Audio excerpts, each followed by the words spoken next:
Why did they laugh? That was the first question hanging in the air as she walked onto the firing line. A woman, her steps measured, carrying a rifle painted in unapologetic pink. Bright, impossible to ignore.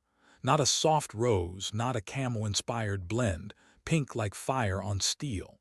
It glowed beneath the late morning sun, an insult to every man who believed the sport belonged to them. The crowd of seasoned shooters erupted with laughter. Whistles, chuckles. Someone muttered she'd be lucky to hit paper at 100 yards. Bets were placed. Cigarettes dangled from lips as the confident leaned back in folding chairs, certain the joke had already written itself. But Vanessa Oakwood didn't laugh. She dropped prone, the movement fluid like a stone settling into the earth. Her cheek pressed against the stock. Her breathing slowed, controlled. The range, once filled with noise, collapsed into silence inside her mind. One steady breath, one gentle squeeze. The sharp crack of the shot rolled through the valley, echo after echo until the mountains seemed to argue with themselves. Then, the faint metallic ping. 1,000 meters away, the target shivered, dead center. The laughter died where it stood. What replaced it was worse, silence. Silence heavy enough to feel like judgment. Silence that burned hotter than mockery. Because now every eye knew, the woman with the pink rifle hadn't come here to be laughed at. And yet, that was only the beginning. She wasn't here to make a point at 1,000 meters. She was here to attempt something no one dared believe possible, a 5-mile strike, the kind of shot that lived in myth more than reality, a shot that would silence more than laughter. But before that silence, there was a story. Hours earlier, her dusty Honda Civic had rolled into Clearbrook Ridge, coughing with each push of the accelerator, its muffler wheezing like an old man. 8 hours from Denver, 8 hours of steady road, the kind where the mountains keep climbing, and you wonder if you're driving into the sky itself. The October peaks still carried a brush of snow, even as the valleys below began to warm. She parked in a gravel lot in front of Gun and Sporting Goods. In a town lined with trucks and SUVs, her Civic looked like it had stumbled onto the wrong movie set. Van stepped out, stretching her back, stiff from the drive.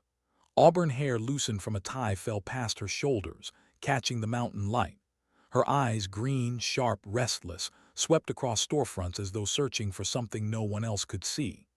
At 34, her body moved with that strange precision only soldiers or dancers carry, awareness of weight, of balance, of every step. The bell above the shop door chimed as she entered. Eddie Ranger looked up from behind the counter, weathered face, hands as steady as stone. He'd run that shop for nearly 3 decades, and he prided himself on reading people before they spoke. Hunters, tourists, drifters, he'd cataloged them all. But this woman didn't fit, too clean for a hunter, too serious for a tourist, too calm for a beginner. "Help you with something?" Eddie asked, setting down the rifle scope he'd been cleaning. "I'm looking for information about the shooting club," she said. Her voice carried a rasp, not from cigarettes but from years of shouting across ranges, across deserts, across places where echoes never ended. His eyebrows ticked up. Women sometimes came in for a handgun, a rifle for home defense. They didn't ask about competitions. "You shoot much?" Van's smile was polite but gave nothing away. "Enough." "You new in town?" She nodded, "Moved here for work." "What kind of work?" She hesitated. "I teach precision shooting, self-defense, hunting accuracy, competitive technique." Eddie blinked twice. In 30 years he'd never met a woman shooting instructor. He extended a hand. "Eddie Ranger, this is my place." "Vanessa Oakwood, Van." Her handshake was firm but without that hollow need to prove strength. She didn't crush his hand. She didn't need to. "Well, Van, timing's good. Rocky Mountain Precision Challenge starts next weekend. Biggest event in these parts." She studied the flyer he slid across the counter. Distances up to 2,000 meters. Sponsors stacked in neat rows. Serious money. The bell chimed again, and the room shifted. Colt Brennan filled the doorway. 6'3", shoulders squared like they'd never learned to relax. At 42, he carried the weight of Afghanistan in his bearing, even if no one said the word. Steel gray eyes cut across the room, landing on Van like a spotlight. "You shoot precision." His voice was gravel. "I do. What's your background?" She didn't flinch. Army, Afghanistan, 2 tour. Something in his jaw eased, but not enough. Colt nodded once, a Marine recognizing another who'd bled sand into memory. Yet she saw it in his eyes, suspicion. Something about her answers felt rehearsed. Too clean, too careful. Russell Crawford and Frank Morrison walked in behind him, both men carrying that same veteran's gravity. They rarely traveled alone. The inner circle of Clearbrook Ridge's shooting club had just assembled. "She's asking about the competition," Eddie explained. "You shoot much, ma'am?" Bulldog Frank asked. "Enough." Her patience was already wearing thin. "What's your best group at 1,000? Russell pressed. "Depends on conditions, usually sub-MOA." Their eyes narrowed. Sub-MOA at 1,000 meant groups under 10 inches, better than most, good enough to be dangerous. "What rifle?" Frank asked. "Custom build," Van said, the faintest smile breaking across her face. "What caliber?" Colt leaned in. "300 Winchester Magnum, match barrel, custom stock, German glass." The specs were perfect, the kind you couldn't bluff. "Bring it around sometime," Colt said. "It's in the car." The shop went silent as she carried in the case. Eddie cleared space on the counter. Van snapped the latches, lifted the lid. The air shifted. The rifle gleamed like something engineered out of discipline and prayer. Fluted barrel, carbon fiber stock molded to perfection. Optics worth more than most people's cars. Every line whispered precision. And all of it, every inch, was painted a blistering, defiant pink. For 10 seconds no one spoke. Then Frank snorted. Russell chuckled. Eddie bit his lip to keep from laughing. "Well," Colt said slowly, "that's distinctive." "It is," Van said, running her hand across the stock like one might touch a memory. "Why pink?" Her face softened just a fraction. "My daughter picked it, said it would make me easier to spot on the range." The room shifted again, not with laughter this time, but with something heavier. Eddie's eyes dimmed, Colt's jaw flexed, even Bulldog's smirk faded. "How old?" Eddie asked quietly. "She would have been 12 this month." Silent, respectful, weighted with loss. Van began packing the rifle back into its case. "It shoots, that's what matters." Eddie slid a registration form across the counter. $200. She peeled off the bills without hesitation. As she filled out her address, Colt studied her with a gaze that wasn't curiosity anymore. It was calculation. Something about her didn't add up. Solid military background, yet vague. A rifle that looked like perfection, yet painted like a dare. By the time she left, the shop had fallen quiet. Through the window, they watched her load the case into her old Civic and drive off. "What do you think?" Frank asked. Colt didn't answer right away. He just kept watching the road where she'd disappeared. "We'll find out," he muttered, "if that rifle's just for show." That night in a motel room smelling of pine cleaner and worn carpet, Van unlatched the case again. Under the fluorescent light, the pink didn't look like defiance. It looked like memory, like the laughter of smaller hands painting dreams onto steel. "Next weekend, sweetheart," she whispered. "Mama's going to show them what you helped build." Outside, Clearbrook Ridge lay silent under mountain stars. The range slept 5 miles east of town, its targets waiting in the dark like patient ghosts.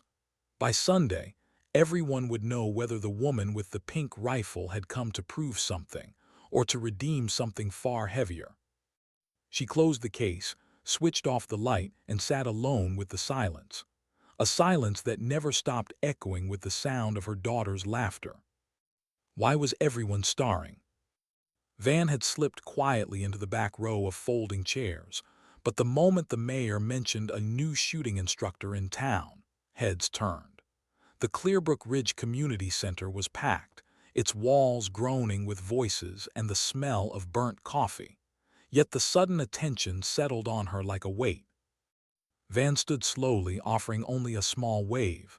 Vanessa Oakwood just moved here, happy to answer questions. It was enough to spark a ripple through the room.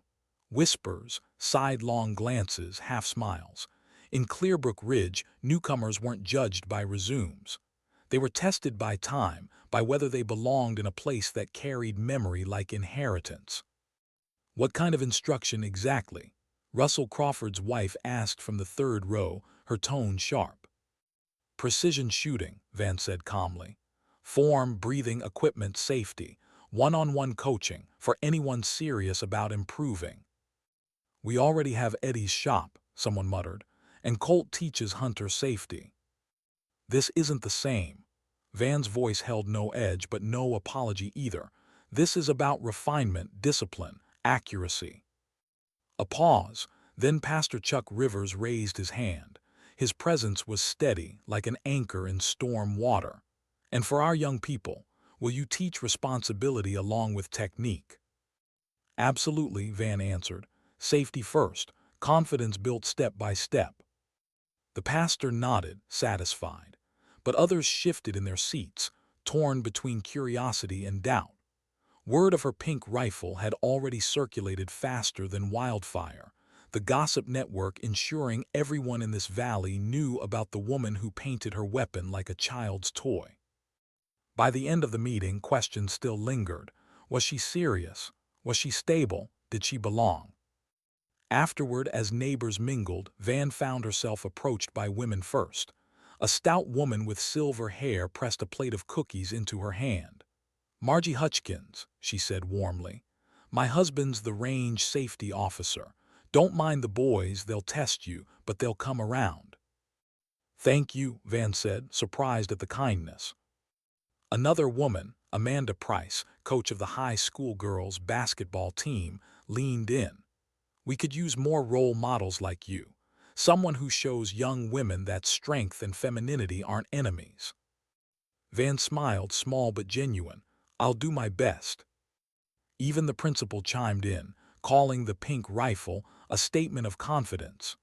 It was unexpected, support from those who understood what it meant to stand outside expectations. Still, when the crowd thinned, Pastor Chuck lingered.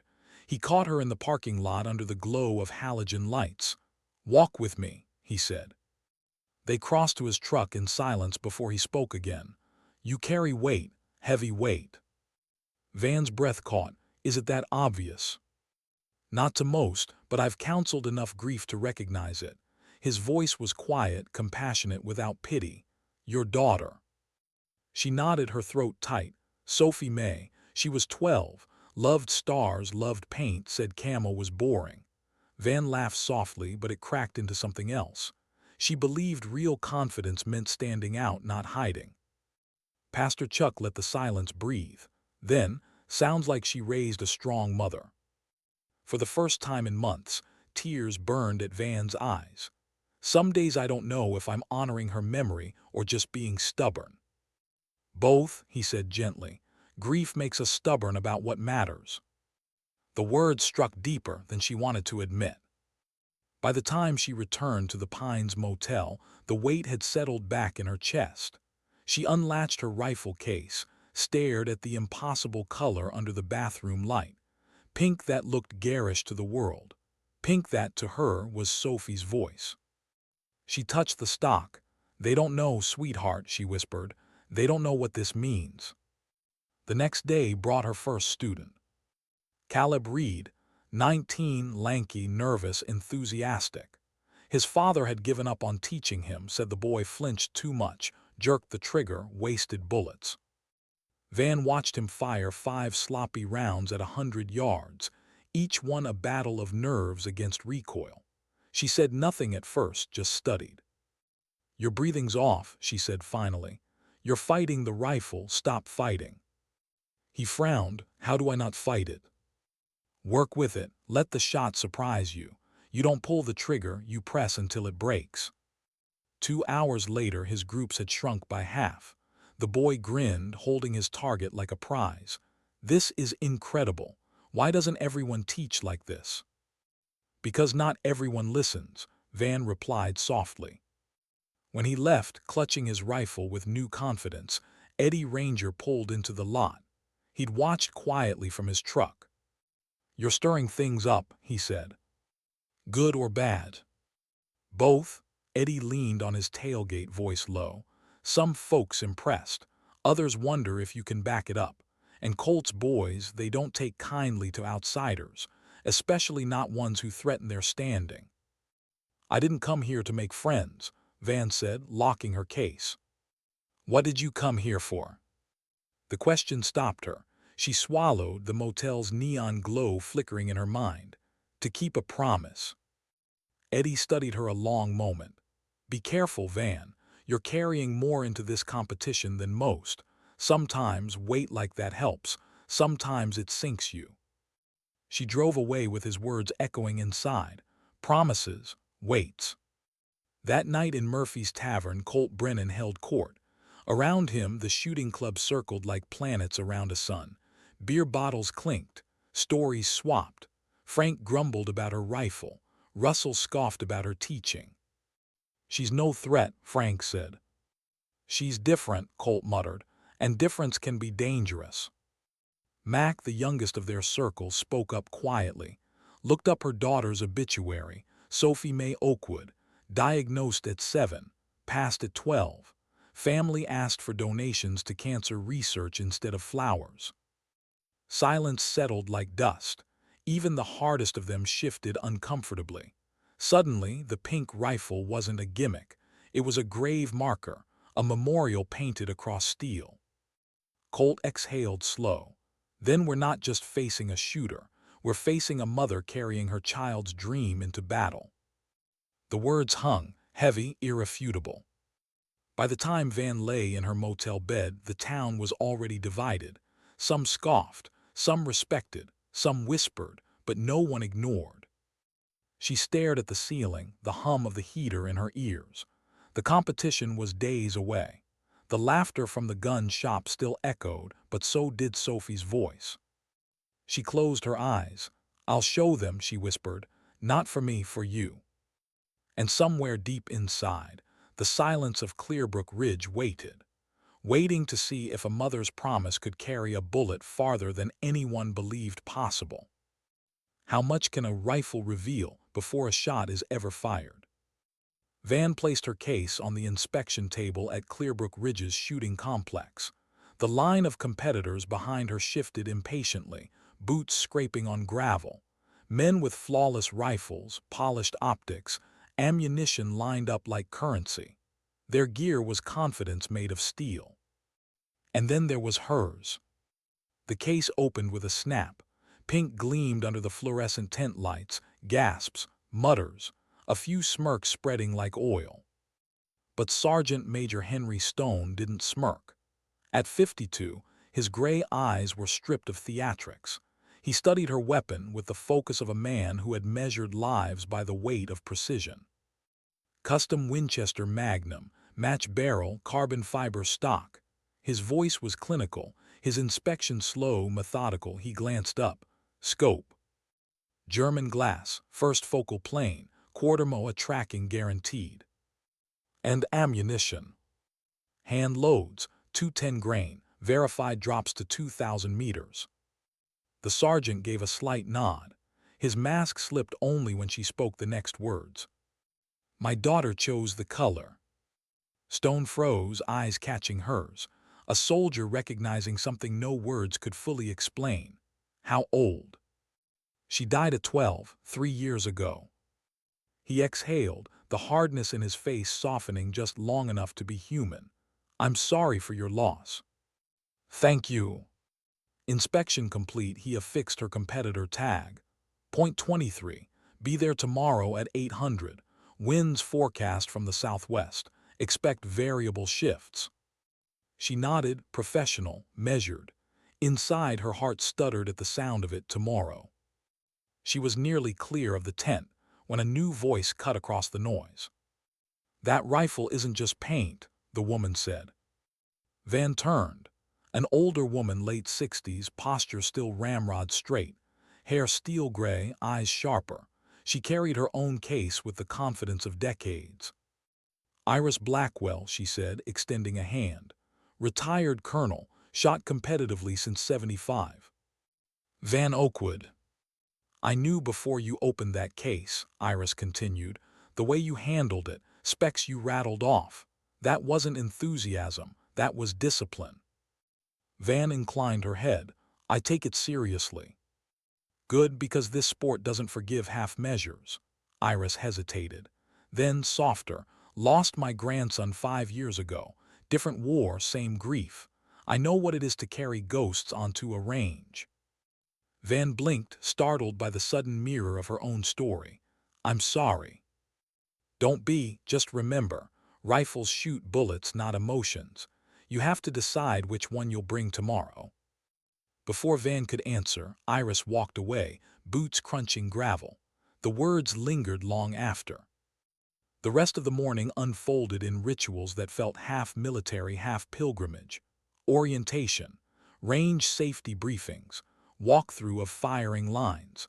Competitors scattered across firing points like chess pieces, already forming alliances. Van's spot, point 23, sat at the far edge. Alone, not near Colt Brennan's circle of trusted men, who claimed positions in the middle where information and wind readings could be shared freely.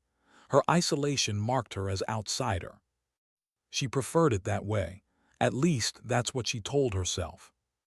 She laid out her equipment with practiced hands: shooting mat, bipod, ammunition carefully labeled by distance, weather instruments, a notebook swollen with handwritten data, ballistic tables Sophie had watched her draft on endless evenings. She could almost hear her daughter's voice. "Mama, why does the bullet go sideways when the wind blows?" "Because bullets fly through air like birds," Van had explained. "The wind pushes them. We aim not where they are, but where they'll be." Sophie had grinned, like throwing a ball to someone who's running. A child's wisdom, simple and exact, a lesson she carried still. Van blinked hard, pulling herself back to the present. Lunch brought new challenges. She carried her tray to an empty table beneath the mess tent. The smell of barbecue smoke clung to the autumn air. Around her, competitors clustered in familiar groups: Colt's Club, the Denver Shooters, military veterans who wore their history like armor. No one invited her over. Until one did. "Mind if I join you?" Mac McDonald asked. 28, younger than most, his demeanor carrying none of Colt's posturing.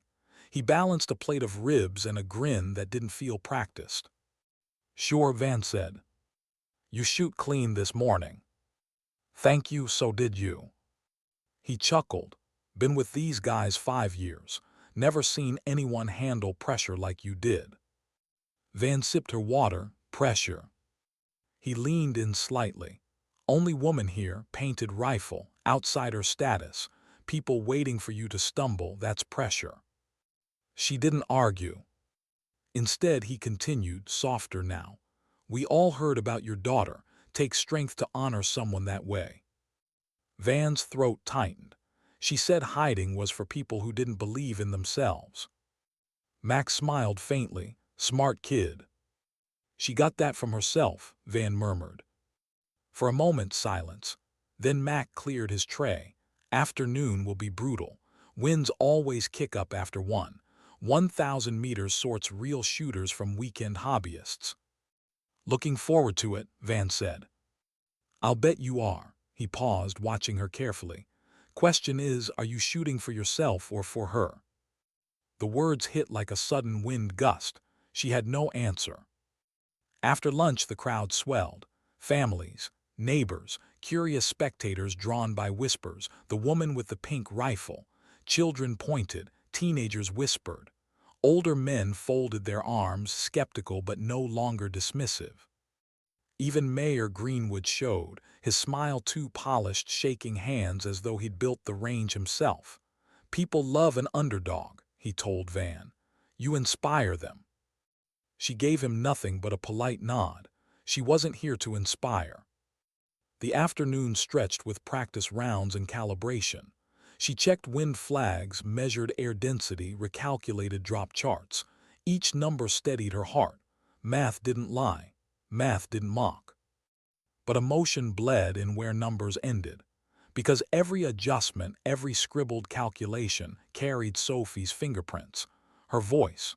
Her belief that pink wasn't weakness, it was defiance. As the sun dipped behind jagged peaks, Van packed her rifle, ready for dawn. She drove past Clearbrook Cemetery on the way back to town, stopped without meaning to, walked among names carved in granite until the valley spread beneath her like a canvas. Sophie's grave was 200 miles away in Denver, but distance didn't matter. Van spoke into the evening. "They think this rifle about making a statement, but you just wanted me to be happy, didn't you, to stop hiding?" The wind carried pine and silence. Her grief rose and broke, quiet as the stars beginning to prick the sky. Tomorrow, the range would test more than her accuracy. Tomorrow would decide whether a mother's promise could hold steady against distance, against wind, against doubt. She climbed back into her Civic ballistic charts spread across the seat beside her. As the town's lights flickered on, she whispered, "Next weekend, sweetheart, Mama's going to show them." And somewhere on the darkened range, 5 miles east, the steel targets waited, waiting like sentinels, waiting to see if a pink rifle could pierce not just distance, but disbelief itself. Why did the crowd fall silent when she laid the pink rifle on the mat? At first they'd come to laugh again. Word had spread, the woman with the flamingo rifle. Some leaned on fences, smirking. Others whispered wagers. But now, as she arranged her bipod and ran her hand across the bright stock, silence spread like frost. Van's focus narrowed. Her world shrank to steel targets downrange. "Competitors to the line," Sergeant Major Stone's voice boomed. "Stage 1, 300 meters, 5 rounds, commence preparation." 300 meters was a warm-up for serious shooters. Targets large, conditions simple. But the pressure wasn't the distance, it was the weight of eyes. Van's cheek pressed against the stock, breath steady, 1 round chambered. Relay 1 commenced firing. The valley erupted with the staccato rhythm of 47 rifles. Her first shot cracked sharp. Through her scope she saw the target shiver, the digital board confirming impact. 10 points, center hit. Second, third, fourth, fifth, all clean. 5 shots, 5 rings, perfect. When Stone called ceasefire, Van rolled back, securing her bolt. She didn't celebrate, didn't smile, but whispers carried through the crowd. Perfect score. "Nice shooting," called David Thornton from point 21, his tone neutral but edged with respect. Van only nodded. Already her mind was shifting. The real test hadn't begun. Stage 2, 500 meters. The air had changed. Wind flags twitched, subtle but real. For amateurs that meant misses. For professionals it meant calculation. Van scanned flags through her spotting scope. Slight left-to-right drift at 3 miles an hour. She adjusted, made her note. First shot 9, just outside the center. The spotter's call echoed, 9. She adjusted, recalculated. Second shot 10. The crowd clapped, subdued but impressed. The woman with the pink rifle wasn't folding. She was adapting. 4 more shots, all 10. 49 out of 50. Her confidence steadied, but confidence wasn't the same as peace. Peace didn't exist anymore. Every pull of the trigger carried Sophie's laughter, Sophie's words. "Camouflage is boring, Mama. Real strength stands out." Stage 3, 700 meters. This was where shooters cracked, targets shrinking to specks, bullet drop multiplying, wind less predictable. Several competitors packed up quietly after missing repeatedly. Too much pride to continue embarrassing themselves. Van studied her data, checked flags again. Conditions weren't stable. Gusts shifted at different heights. The atmosphere itself had teeth. First shot 9 drifted. She forced herself calm, recalculated, adjusted scope. Second shot 10, third 10, fourth 10, fifth 10. The group clustered tight, nearly perfect. 46 points, the board read. Enough to place her near the top. From across the line she felt eyes on her. Colt Brennan and his circle had stopped laughing. Frank's smirk was gone. Russell's jaw tight. Even Colt himself, steady and unreadable, watched her with new calculation. Not a joke, not a gimmick, a threat. As the sun climbed high, word spread beyond the range. Families left shops. Diner workers slipped out early. Farmers drove in from miles around. By afternoon, bleachers filled. They came not just for rifles, but for her. The pink rifle had become more than paint. It had become theater, and Van was center stage. Between stages, Iris Blackwell approached, her expression unreadable. "You're shooting smart," she said. "Not rushing, letting the rifle do the work." "Trying to," Van murmured. "Good. At these distances, patience matters more than pride." Iris studied her rifle, eyes narrowing in approval. "That barrel works exceptional. Your gunsmith knew what they were doing." Denver precision took months to get right. "It shows. That rifle will sing farther than most people can dream. And trust me, Colt's boys have noticed. They're watching every move you make." Van looked toward them. Sure enough, Frank and Russell were studying her setup, their laughter gone. "Let them watch," Van said quietly. Iris smiled faint. Confidence or stubbornness? "Both," Van admitted. "Good, you'll need both." The afternoon session would stretch farther. 1,000 meters, 1,500, even 2,000. Distances where bullets traveled through shifting winds like whispers, where math and faith became the same thing. But for now, Van packed her rifle, feeling the burn of the day. Sweat beneath her shirt, dust on her hands.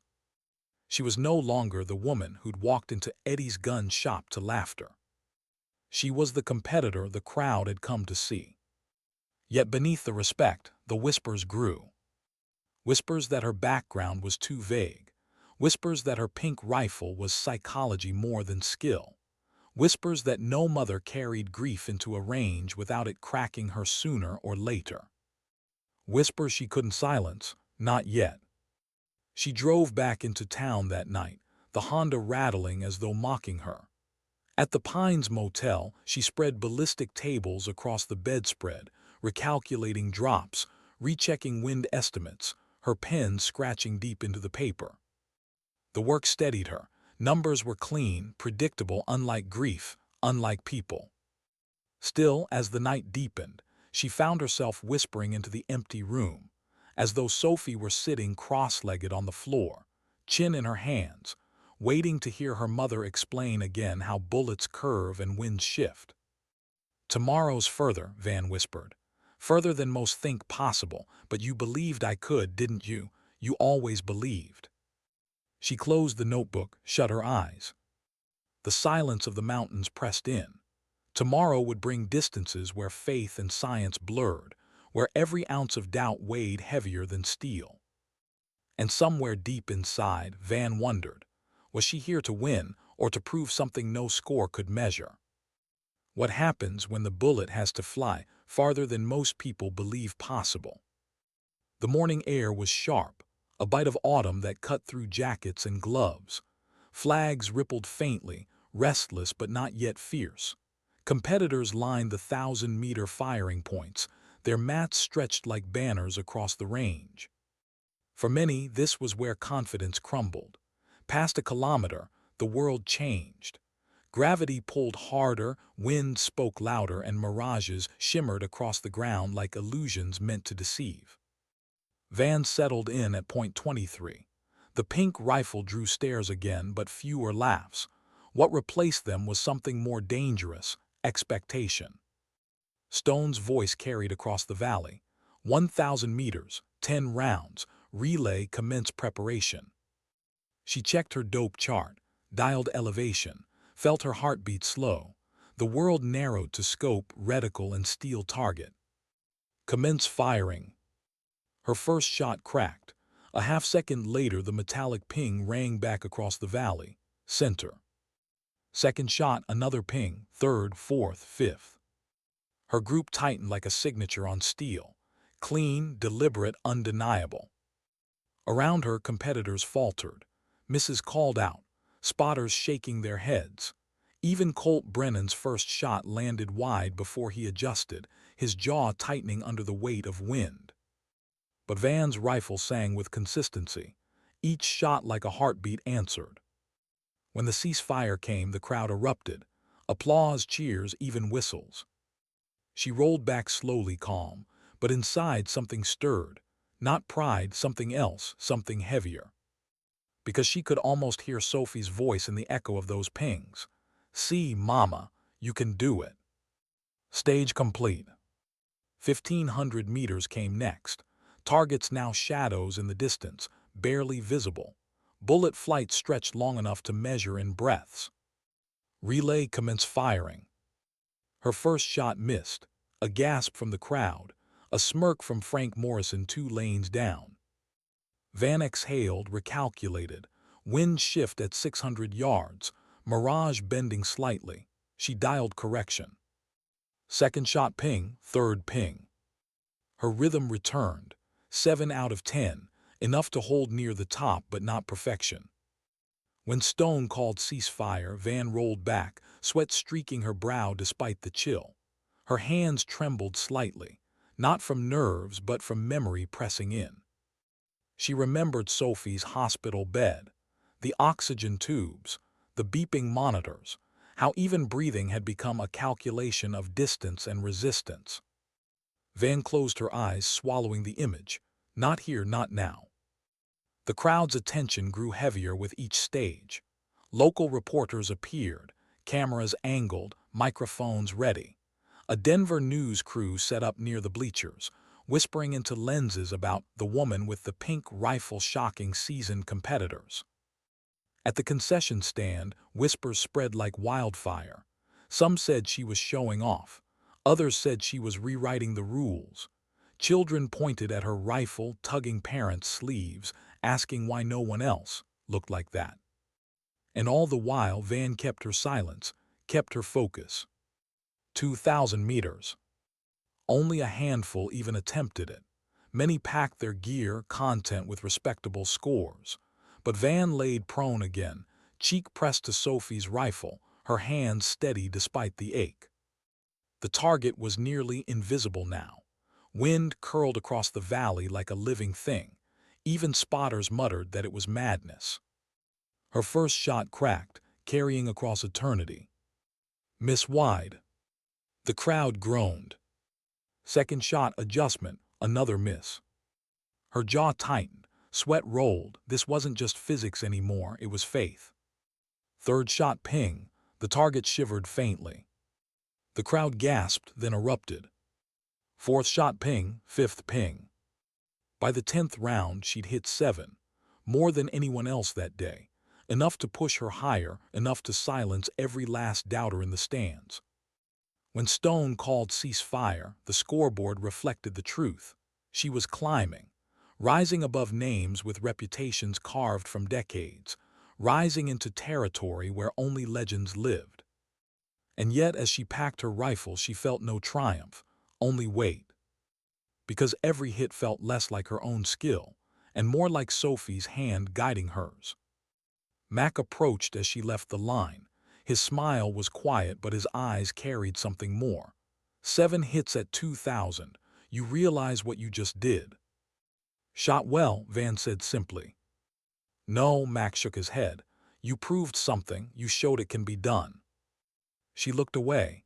It was just numbers, just wind calls. You don't believe that. Van tightened the straps on her case, avoiding his eyes. Belief doesn't change where the bullet lands. Mac hesitated. Sometimes it does. She said nothing. The Denver reporter caught her before she reached her car. Microphone shoved forward, camera red light blinking. Vanessa Oakwood, people are calling you the underdog of the year. How does it feel to shock a field of veterans? I'm not here to shock anyone, Van said flatly. I'm here to shoot. But your rifle, why pink? Is it a statement about women in shooting sports? Her throat tightened. It's a promise, that's all. The reporter pressed. A promise to who? Van's jaw locked. Her eyes burned. She should have walked away. But instead, she whispered just loud enough for the microphone to catch. My daughter. Gasps from those nearby. The camera crew froze, then leaned in closer. Would you elaborate? But Van turned, climbing into her Civic, slamming the door shut. The muffler coughed as she pulled away, leaving the reporter's questions in dust. Back at the motel, she sat on the bed with her rifle across her lap. Her hands traced the stock like it was bone, like it was memory. She whispered into the silence, They don't understand, Sophie. They think this is about pride, but it's about you. It's always been you. Her chest ached, tears burned but didn't fall. Outside, Clearbrook Ridge quieted under twilight. The range emptied. The stars began to scatter across the sky. Tomorrow the competition would stretch further still. Tomorrow the distance would become impossible. And still the pink rifle waited, waiting for one mother's promise to carry farther than grief, farther than doubt, farther than the human eye could even see. How do you keep steady when the world wants to see you break? Morning mist clung to the valley as competitors filed to their mats. The range looked different now, more eyes, more cameras, more weight. Word of the woman with the pink rifle had spread past Clearbrook Ridge. Reporters from Denver, even Colorado Springs, crowded the sidelines. Van laid out her mat at point 23.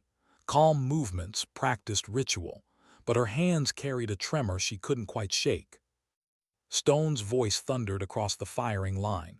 1,500 meters, 10 rounds, wind conditions variable, shooters commence prep. Colt Brennan knelt 2 lanes over. His men flanked him, Frank with his bulldog grin, Russell muttering to his spotter. Their laughter carried low, sharp-edged. Pink Barbie rifle's gonna fold today, Frank sneered. She won't make 5 hits past 1,500, Russell said.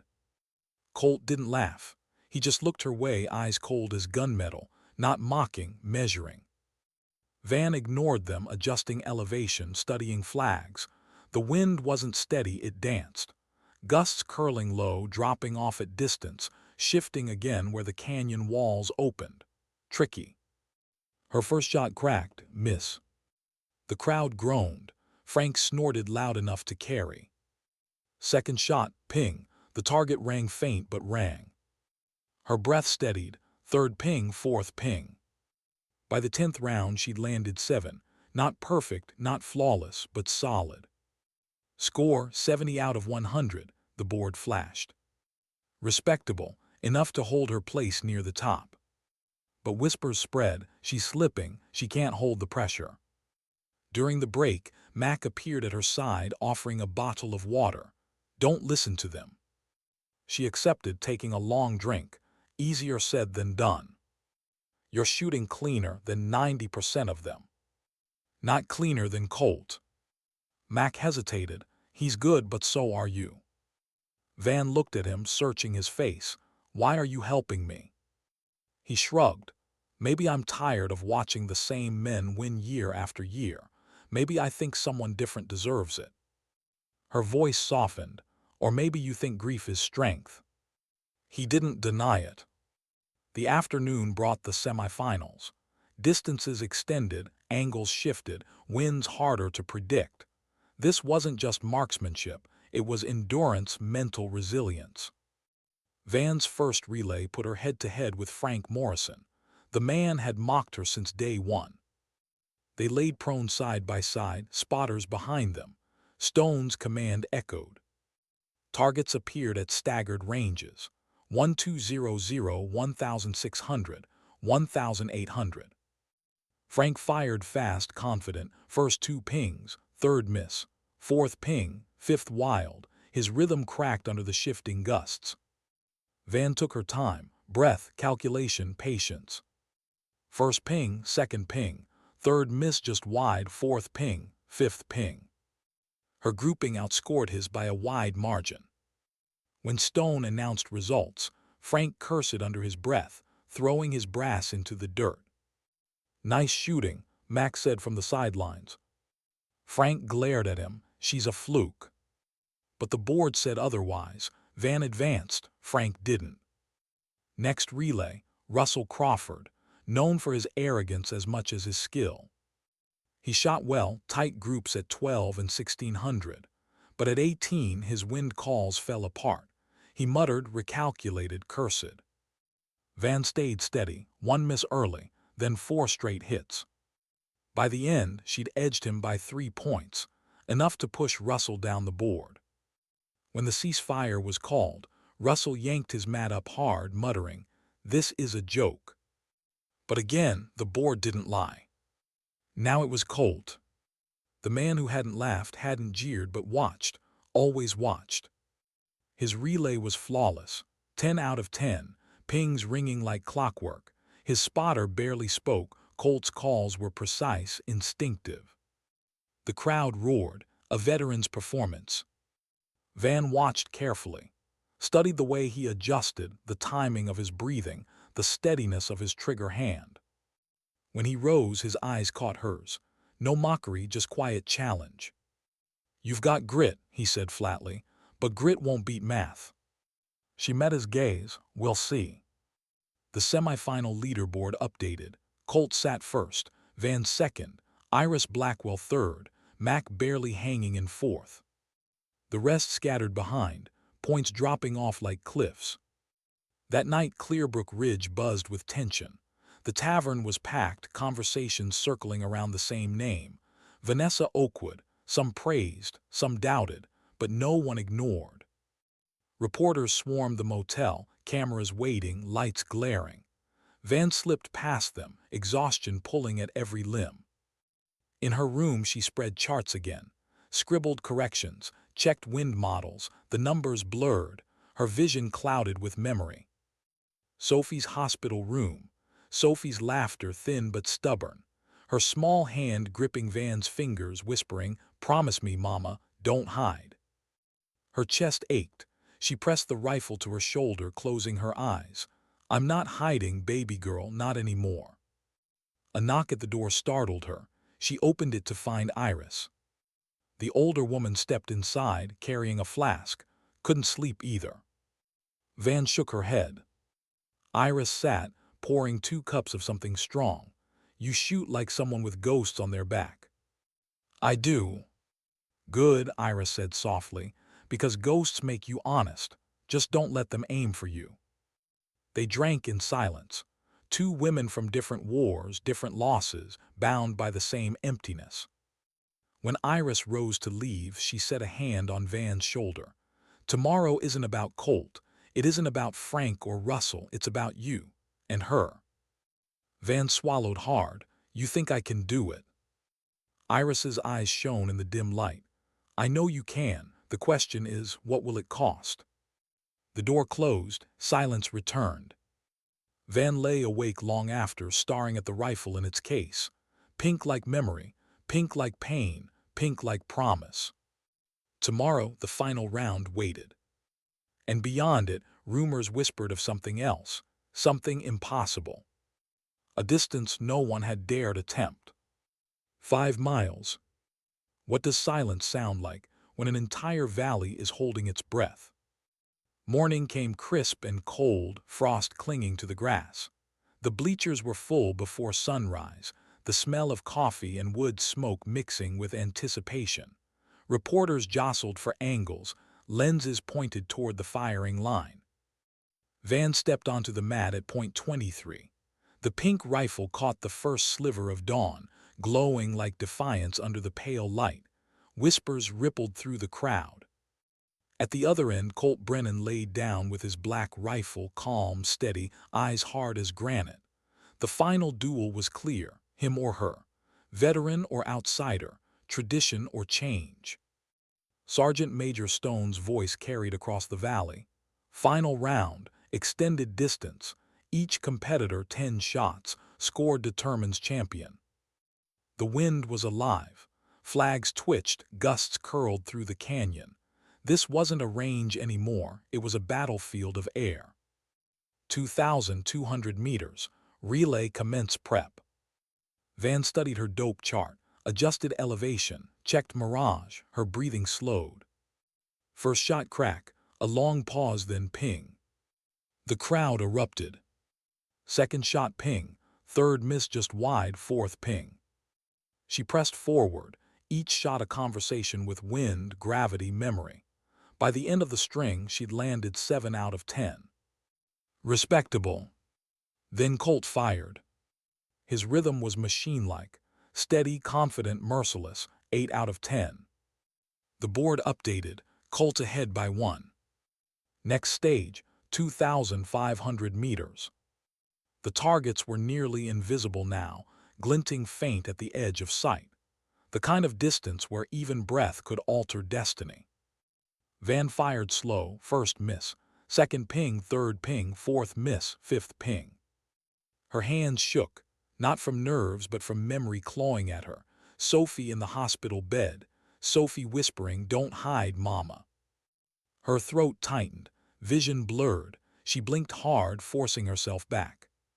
Sixth shot ping, seventh ping, eighth miss, ninth ping, 10th ping. 6 hits. The crowd cheered, but she heard only the silence in her chest. Colt fired next, clean, ruthless, 7 hits. The board shifted, Colt's lead widened. Next stage, 3,000 meters. Gasps rippled. Few had ever attempted it. The air itself seemed heavier. Van lay flat, heart pounding. The target was a ghost across the valley. She inhaled, exhaled, fired. First shot miss, dust kicked up wide. Second miss. The crowd murmured. Her fingers trembled, breath unsteady. She closed her eyes, whispered, "Help me, Sophie." Third ping, the sound rang faint but true. The bleachers erupted, children screamed, reporters scrambled. Fourth ping, fifth ping. Her rhythm returned. By the 10th shot she had 6. Stone's voice cut through, score recorded. Then Colt, calm, efficient, brutal. 7 hits again. The board lit with numbers, Colt still first, Van still chasing, the gap narrow but real. The range fell into silence as Stone raised his hand. Final challenge. Reporters leaned forward, competitors stilled. An exhibition shot, unofficial, optional, 5 miles. The words crashed like thunder. Gasp, shouts, disbelief. 5 miles, 26,400 feet, a shot most considered impossible. Even Colt's mask cracked. He muttered to his spotter, shaking his head. Not possible, not at this range, not in these winds. But Stone's face was stone. Optional, any competitor may attempt, no penalty for refusal. Eyes turned to Colt first. He shook his head. Not worth the ammunition. Then to Van. She stared at the case in front of her, at the rifle painted pink with a child's laughter. 5 miles. No one believed it could be done. But Sophie had believed, always. She rose slowly, lifting the rifle. The crowd surged, voices rising in disbelief, excitement, awe. Reporters shouted, scrambling for position. Van laid prone, eyes through the scope. Her heart hammered, her breathing caught. This wasn't about scores anymore. This wasn't about Colt. This was about a promise. A mother to her daughter. She closed her eyes, whispered, "This is for you, baby girl." The crowd fell silent. The world held its breath. And Van settled her cheek against Sophie's rifle, steadying herself for the impossible. How far can a promise carry a bullet? The valley had never been so quiet. Not during the semifinals, not during Colt's perfect strings, not even when Van first laid the pink rifle down. Silence now felt alive, as though the mountains themselves leaned in to watch. 5 miles. Targets weren't meant to sit that far. Steel plates glinted faint on a ridge that looked more like horizon than mark. The distance blurred into heat shimmer, bending light itself. Van pressed her cheek against the stock. The paint was warm beneath her skin, almost like Sophie's hand. She studied the wind flags, watched grass ripple, calculated drift over 26,000 feet, gravity drop, air density, Coriolis effect, numbers stacked in her mind like fragile stones. Stone's voice carried, "Shooter ready." Van nodded. "Spotter ready." Mac knelt behind her now, scope braced, voice steady. "I've got you, Van. Mirage left to right 6 miles per hour." Her finger rested on the trigger. "Exhale." The shot cracked, a sharp echo swallowed by distance. The bullet soared into silence, carving across wind and time. Seconds stretched endless. Then dust wide. "Miss." Gasps rippled through the crowd. Some shook their heads. "Impossible," they whispered. No one could.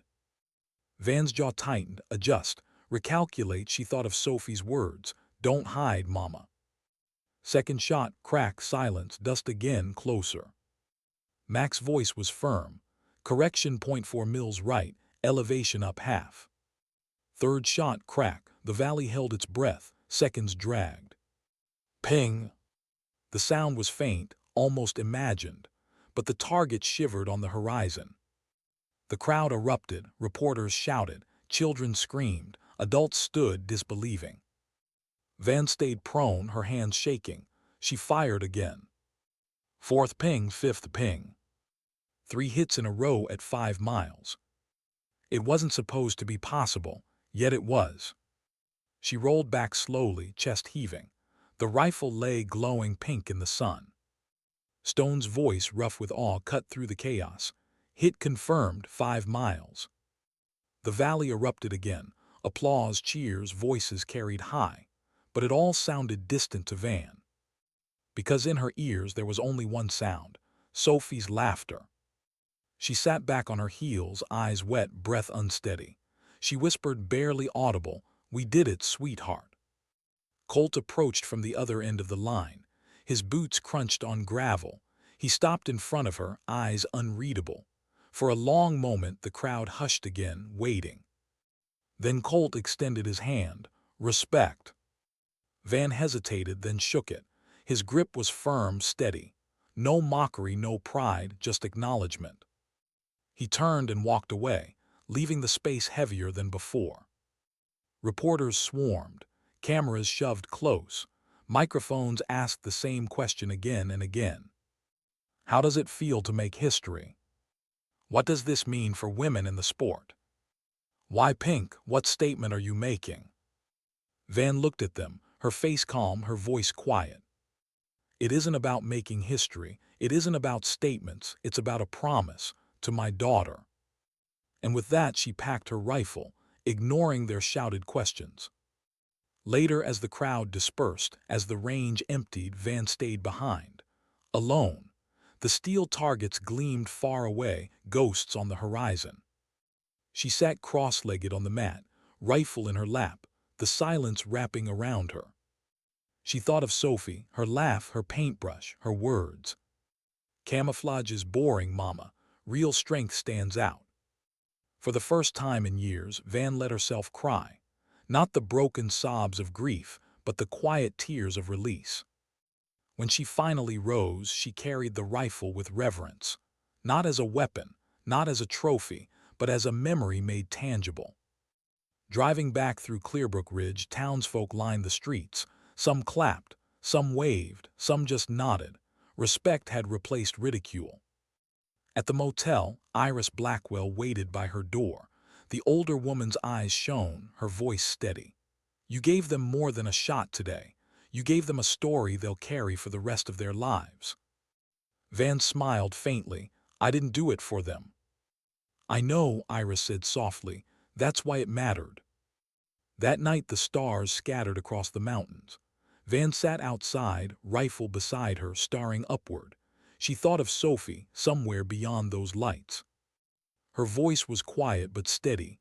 "I kept my promise. I didn't hide, not today." The mountains held her words. The silence carried them farther than bullets ever could. And in that silence she found something she hadn't felt in years. Not triumph, not victory. Peace. Because sometimes dignity doesn't speak. It simply acts.